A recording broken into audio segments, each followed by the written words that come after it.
Barang saya ni tak adalah sensitif sangat pun.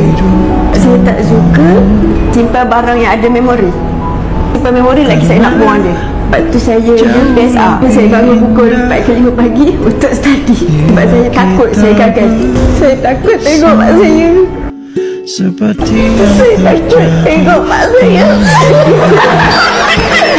Ada banyak perasaan.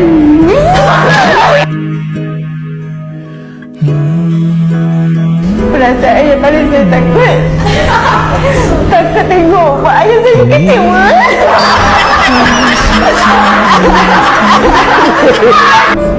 Saya simpan sampai sekarang. Tapi cukup-cukup untuk duit belanja makan waktu tu. Dan parents saya pun bukannya daripada family senang. Dia kata, Lina, kau baca buku apa tu? Kau cakap, kalau setakat baca buku macam ni, aku boleh ajar kau. Inilah yang paling memorable sekali. Nafasku menyebut namamu. Kakak, untuk malam ni saja Rina dah capai target kakak.